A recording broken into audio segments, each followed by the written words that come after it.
Hey guys, this is Poohead189, and today I'm bringing you an entirely unscripted video of me just talking to you about canonicity with Dragon Ball Daima. And if you watch this channel, you know that earlier I made a video on the canonicity and how to judge canon when it comes to the original series. And I also mentioned Dragon Ball Super and GT. I think I mentioned GT at least. But that was before Daima had come out. So that was like late last year or maybe like right at the end of summer or something like that. But, with Dragon Ball Daima, people are now asking the same question again, like, oh, what is or isn't canon? And full stop, I'm going to mention Dragon Ball Daima spoilers in this video. So if you don't want to hear that, then just click the video off. Okay, this is your warning. But the latest episode came out today, and I'm going to talk about it. Okay. So, in today's episode, Goku goes Super Saiyan 4, which is wild. I'm not even going to say that it's good or bad because I would need to really think on that. But I will say that it makes no sense. I think that that's fair. In fact, I think that that's completely obvious to anyone who thinks about it for more than half a heartbeat.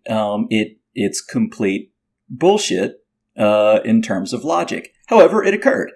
And you know what? I do like Super Saiyan 4's design, even though this design is a little bit different than the usual Super Saiyan 4.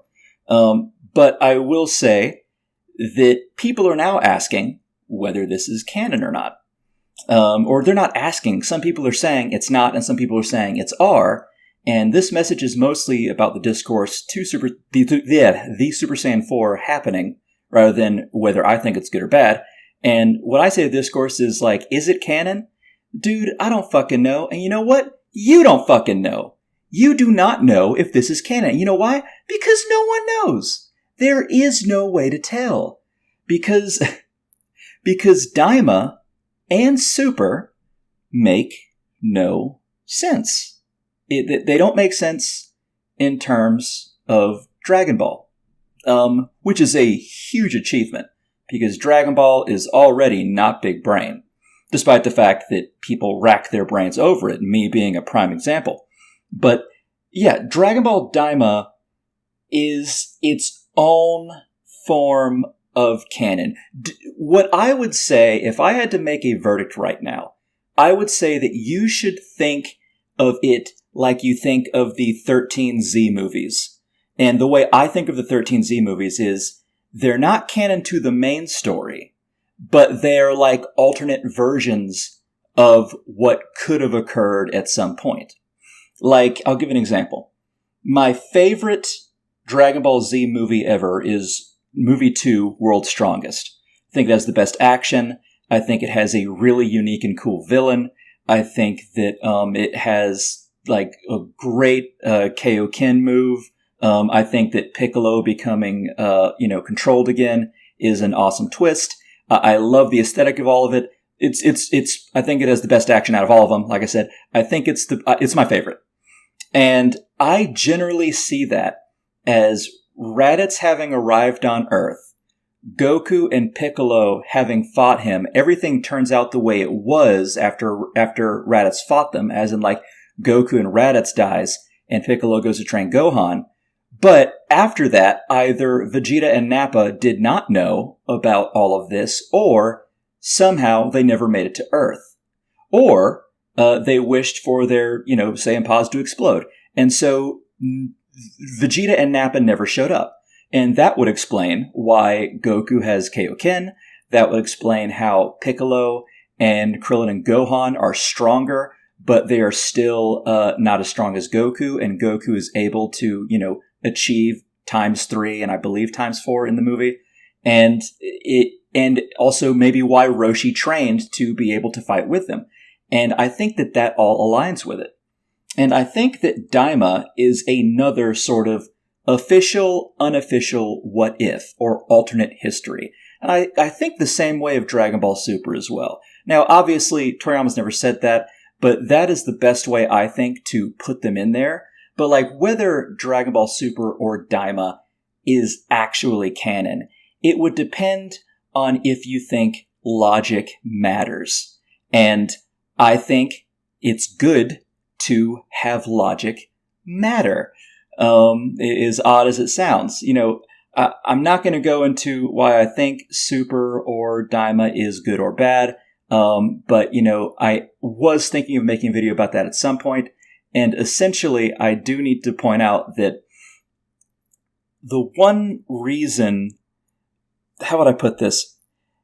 If you took Dragon Ball, the original manga and anime, and then you took Dragon Ball Daima and Dragon Ball Super, and you made them like movies or books or live action shows or any other medium that's not anime and manga, you would think that it is inexcusable about how little they connect to one another in a rational form.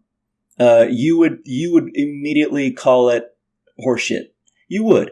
Especially because I'm a big reader, because I'm a fantasy writer. And I'm a big reader too. I love reading fantasy and science fiction novels. I'm in that world of the fandom. Not as much as Dragon Ball and games, but I dabble in the fandoms of those as well.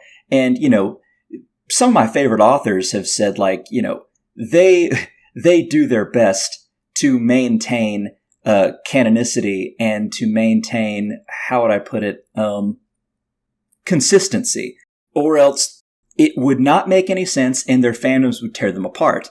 But for some reason, when it comes to anime and manga, particularly in ones that don't take themselves so seriously, like Dragon Ball or JoJo or One Piece, fans don't give a fuck a lot of the time. They just go with it. And I think that while it's still good to enjoy yourself watching them, you should also kind of give a fuck. But people are complaining about the new Marvel movies being like, oh, they're not really very connective to the other one. This is trash. But what the Marvel movies do is nowhere near as egregious as Super or Daima. And people tear the Marvel movies apart. But here, people are just like, oh, I wonder why this is the case. When it's just like, well, it's because they didn't fucking care. and where,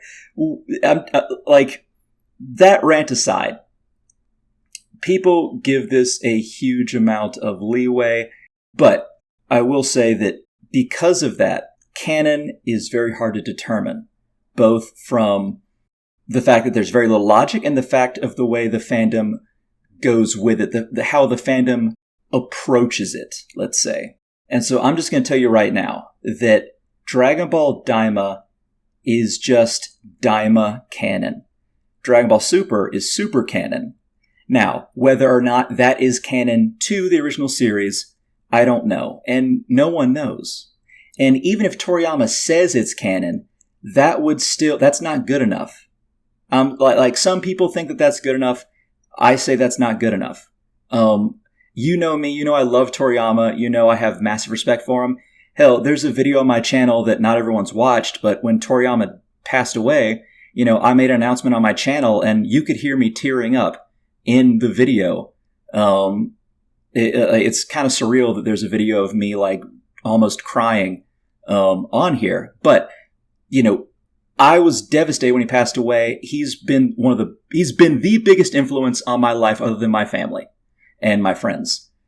And yet, I appreciate his work so much to where I cannot say that is canon or not. And that doesn't mean it's bad either. That just means that we don't know.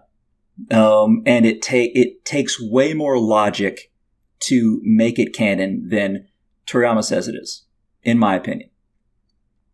Okay, guys, that's a longer rant than I thought I would have. I thought it'd be like 50 seconds, but it's showing me it's almost 10 minutes. All right. I apologize if I offended anybody.